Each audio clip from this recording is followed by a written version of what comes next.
Imphal valley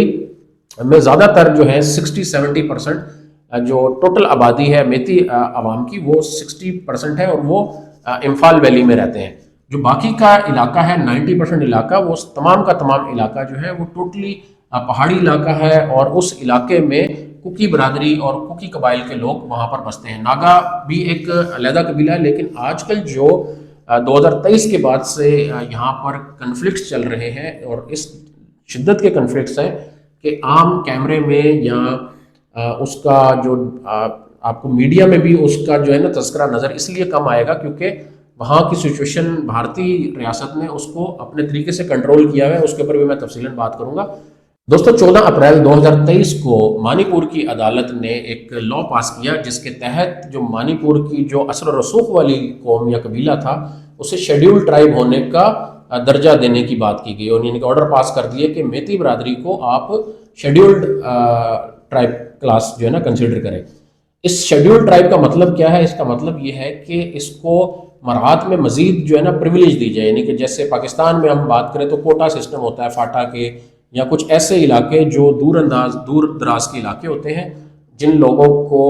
اتنی زیادہ privilege نہیں ہوتی یا پیچھے رہ جانے والی علاقے ہوتے ہیں، ان کو آگے بڑھانے کے لیے کچھ کوٹا سسٹم رکھا جاتا ہے۔ تو یہ جو ہے بھارت میں جو شیڈیول ٹرائب کی ٹرم یوز کی جاتی ہے وہ ایسے قوموں یا قبیلوں کے لیے یوز کی جاتی ہے جو معاشی اعتبار سے پیچھے رہ چکے ہوتے ہیں، چونکہ ثابت تھا کہ میتی برادری سوشلی اور اکنومیکلی دنیا یعنی کہ اپنے صوبے کے اعتبار سے وہ نمبر 1 پہ چل رہے تھے۔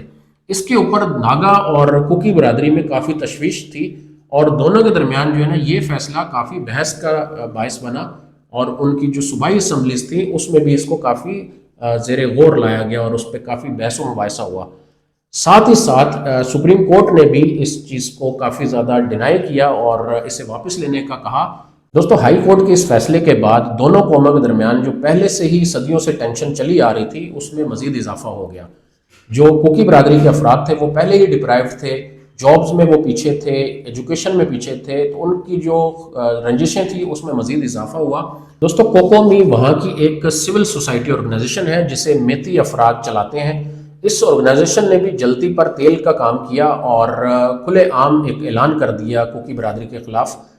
وار اگینسٹ کوکی برادری کے نام سے انہوں نے کو موٹو نکال دیا، اور جس کی وجہ سے دونوں جو پارٹیاں تھیں وہ کھل کر آمنے سامنے آ گئیں اور یہ کلیشز شدت اختیار کر گئے۔ دوستو کوکومی کے اس اعلان کے بعد دونوں جو اکثرتی علاقے تھے جیسے کہ امفال ویلی میں میتی برادری زیادہ تھی وہاں پر بھی کنفلکٹس ہوئے، اور اسی طریقے سے چورا چاند پور جو علاقہ تھا جہاں پر کوکی برادری کے لوگ رہتے تھے تو کوکی برادری نے بھی وہاں پر کچھ مظالم ڈھائے، لیکن کوکی برادری صرف گھر جلانے تک رہی، اور جو امفال ویلی تھی وہاں کی سچویشن بہت زیادہ بگڑ گئی۔ ٹوٹل جو وہاں پر حالات تو ہو گئے، وہاں وانٹن کلنگز ہوئی، وہاں پر لوگوں کو شوٹ ایٹ سائٹ کیا گیا، جو گورنمنٹ کی آرمریز تھی، گورنمنٹ کا جو اسلحہ خانہ تھے وہاں پہ جا کر چھاپے مارے گئے، اور میتی برادری کے افراد نے پولیس اسٹیشن میں جا کر اسلحہ لوٹ لیا۔ اس اسلحہ لوٹنے کے ساتھ ہی مختلف ہزاروں کی تعداد میں لوگوں کو مارا گیا، جس میں ہزاروں کی تعداد میں لوگ زخمی ہوئے۔ گورنمنٹ کے سٹیٹس کے مطابق 260 افراد جو ہیں وہ لقمہ اجل بنے، اور کوئی 5 سے 6 ہزار گھر جو ہیں وہ جلا کر راکھ کر دیے گئے، اور ٹوٹل 60,000 سے 70,000 لوگ جو ہیں وہ منتقل ہونا پڑا، ان کو اپنے علاقے چھوڑ کر پناہ گزین بننا پڑا۔ تو یہ اس وقت منی پور کی سچویشن ہے۔ اس وقت بھی وہاں پر مختلف جو علاقے ہیں جو سینسٹیو پارٹس ہیں وہاں پر جو اسپیشل آرم فورسز ایکٹ ہوتا ہے ایک، اس میں آرم فورسز کو کچھ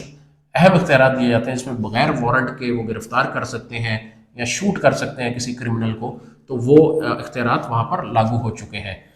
دوستو مختلف میں نے صوبوں کی بات کی بھارت کے جہاں پر حالات کشیدہ رہے ہیں، اور ان تمام ریاستوں پر بھی یہی قانون جو ان کی جو اسپیشل کہہ لیں، جس طرح پاکستان میں رینجرز کہلاتی ہے یا FC کہلاتی ہے، اس طرح بھارت میں جو پیراملٹری فورسز ہیں اس میں جو زیادہ فیمس ہے وہ آسام رائفلز کے نام سے فیمس ہے، جو کشمیر میں بھی کام کرتی ہے اور یہی north eastern part of India میں بھی کام کرتی ہے۔ دوستو arm forces special power act کے تحت 5 نومبر 2000 میں آسام رائفل کے افراد نے منی پور کے علاقے میں کچھ 10 افراد کو سریعام گولیاں مار دی تھیں۔ اس کے نتیجے میں کافی سوشل جو تنظیمیں ہوتی ہیں یا سوشل ایکٹیوسٹ ہوتے ہیں وہ سرگرم ہو گئے، ان میں جو سب سے ایک فیمس نام ہے آروم شرمیلا کا آتا ہے۔ آروم شرمیلا نے 2000 سے لے کر 2016 تک بھوک ہڑتال کی، اور وہ مختلف ادوار میں جو ہے گرفتار بھی رہیں، اور ان کو کبھی پی ایل اے کا ایجنٹ کہا گیا، کبھی ان کو جو ان کا نیبرنگ کنٹری ہے میانمار اس کا ایجنٹ کہا گیا۔ تو یہ تنظیمیں اور جو اس طرح کا جو احتجاج ہے یہ بھی ایک جو ایتھنک ٹینشنز ہے اس میں مزید اضافے کا سبب بنا۔ حالانکہ ان جو سوشل ایکٹیوسٹ تھیں ان میں سے زیادہ تر کا جو تعلق تھا وہ میتی برادری سے ہی تھا۔ دوستو منی پور کی سچویشن کوئی اتنی آسان نہیں ہے، یہ کافی کمپلیکس اور پیچیدہ مانی جاتی ہے، کیونکہ جو ناگا اور کوکی برادری کے لوگ ہیں یہ ایتھنیکلی میانمار سے تعلق رکھتے ہیں۔ ان کا جو بیک گراؤنڈ، ایون میتی جو افراد ہیں زیادہ تر یہ مائیگریٹ کر کے آئے تھے فرام میانمار، اور یہاں آ کر یہ بس گئے تھے۔ ان کے اوپر الزام لگتا ہے کہ یہ لوگ ڈرگ ڈیلنگ اور جنگلات کا جو غیر قانونی کٹاؤ ہے اس میں شامل ہے، اور اس طرح کے جو گنونے ڈرگ ڈیلنگ وغیرہ یا انلیگل امیگریشن ہے اس کا بھی الزام ان کے اوپر لگایا جاتا ہے۔ جو منی پور کے وزیر اعلیٰ ہیں ان کا تعلق بی جے پی پارٹی سے ہے، اور ایتھنیکلی وہ میتی برادری سے تعلق رکھتے ہیں۔ یہ بھی بہت زیادہ ایک وجہ بنی یہاں پر جو کلیشز ہوئے ہیں، اس کی سب سے بڑی وجہ یہ بھی بنی کہ ان کے جو وزیر اعلیٰ تھے بائرن سنگھ، ان کے اوپر بھی الزامات لگے۔ کچھ ان کی آڈیوز بھی پکڑی گئیں جن کے مطابق یہ ثابت ہو رہا تھا کہ یہ اس ایتھنک کلینزنگ کروانے کے یا ان کلیشز کو کروانے میں حصے دار رہے ہیں، اور انہوں نے بلکہ ابھارا ہے، اس کو انسٹیگیٹ کیا ہے کہ یہ کلیشز یہاں پر ہوں۔ اور دوستو بائرن سنگھ کی ان ایکٹیویٹیز کو اور کچھ آڈیوز کو سپریم کورٹ میں جا کر پیش کیا گیا، جس کے مطابق 90% جو آڈیو تھی وہ ان کی آواز سے میچ کر رہی تھی، اور یہ گلٹی تھے۔ اس کی بنا پر 2025 فیب میں جا کر انہوں نے ریزائن دیا، کیونکہ نو ووٹ کانفیڈنس سے بچنے کے لیے انہوں نے احتیاطاً ریزائن پٹ کر دیا۔ اور جو صوبہ ہے اس میں گورنر راج آج کل لگا ہوا ہے، انٹرنیٹ کی ٹوٹلی بندش ہے، جس طرح کشمیر کا علاقہ آپ کے سامنے ہے کہ اس میں بھی ٹوٹلی انٹرنیٹ کی بندش کرنے کے بعد اس علاقے کو ٹوٹلی آرم فورسز جو اسپیشل ایکٹ ہے اس کے تحت جو ہے اس کو کنٹرول کیا جاتا ہے آسام رائفلز کی مدد سے، اور وہاں پر جو جس طریقے کا بھی ہیومن کرائسس کریٹ ہوا ہے وہ ہم سب کو میڈیا پر نظر نہیں آ رہا ہے۔ ہم سب کی دعا ہے کہ اس طریقے کے جو علاقے ہیں ان کا حل آرم فورسز کے طریقے سے نہ نکالا جائے، بلکہ اس کنفلکٹ کی جو روٹ کاز ہے، جو ناانصافیاں ہیں ان کو جو ہے ان ناانصافیوں کو ایڈریس کیا جائے، ان کو دور کیا جائے لوگوں کی ناراضگیوں کو۔ اور دوستو ظاہری طور پر لگتا ہے کہ منی پور کا جو انسیڈنٹ ہے یا سچویشن ہے یہ 2023 سے شروع ہوئی ہے، لیکن اس کا بیک گراؤنڈ بہت پرانا ہے۔ صرف یہ دو قبیلوں کی جنگ نہیں ہے، یہاں پر ریاست سے بھی ناراضگیاں موجود ہیں، اور منی پور کے جو لوگ ہیں، ایون میتی برادری کے لوگ جن کی ایک جماعت ہے پی ایل اے، یہ لبریشن آرمی ہے میتی افراد کی، پیپلز لبریشن آرمی۔ یہ وہ چائنا والی پی ایل اے نہیں ہے، لیکن یہ منی پور میں کام کرتی ہے، جو کہ آزادی کی تحریک میں ایک ملیٹنٹ گروپ ہے، اور جسے بھارت نے ٹیررسٹ قرار دیا ہوا ہے۔ اور آپ کو یاد ہوگا کہ 15 نومبر 2021 میں ایک واقعہ پیش آیا تھا جس میں کرنل وپلو جو تھے وہ اپنی وائف اور بیٹے ابیر کے ساتھ جو ہے مارے جاتے ہیں، اور انہیں گھات لگا کر پی ایل اے کے جوانوں نے روڈ کے اوپر مار دیا تھا۔ اور بعد میں خیر انہوں نے اس چیز کو ایکسیپٹ بھی کیا تھا، اور اس چیز کے اوپر انہوں نے اپولوجائز کیا تھا کہ اگر ہمیں پتہ ہوتا کہ اس میں خواتین اور بچے موجود ہیں تو ہم اس کنوائے کے اوپر حملہ نہیں کرتے، کیونکہ وہ جنیوا کنونشن کے جو رولز ہیں اس کو کلیم کرتے ہیں کہ ہم اس کو فالو کرتے ہیں۔ لیکن بھارت کے اندر جس طریقے سے میں نے بتایا کہ میتی افراد کی یہ پی ایل اے موجود ہے، اسی طریقے سے کوکی افراد کی بھی علیحدگی پسند جو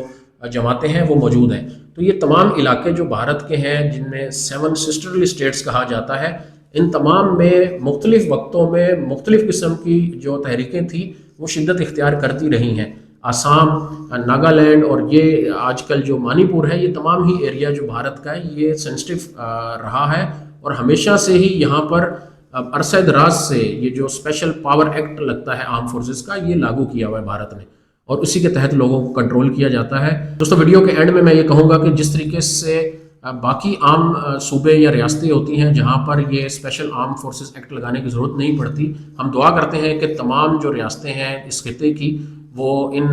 جو ایتھنک قسم کے کلیشز ہیں اس سے پرامن رہیں، اور اس چیز کی نوبت ہی نہ آئے کہ پیراملٹری فورسز کو لاگو کرنا پڑے یا امپلیمنٹ کرنا پڑے۔ اس دعا کے ساتھ کہ امن ہوگا، اور جو ایتھنک قسم کے پرابلمس ہیں یہ ختم ہوں گے۔ اپنے ہوسٹ ممرز احمد کو اجازت دیجیے، اپنا بہت سارا خیال رکھیے گا۔ اگر آپ کو ویڈیو پسند آئی ہے تو نیچے کمنٹ سیکشن میں اپنی رائے کا اظہار ضرور کیجیے گا۔ انٹل دین، اللہ حافظ۔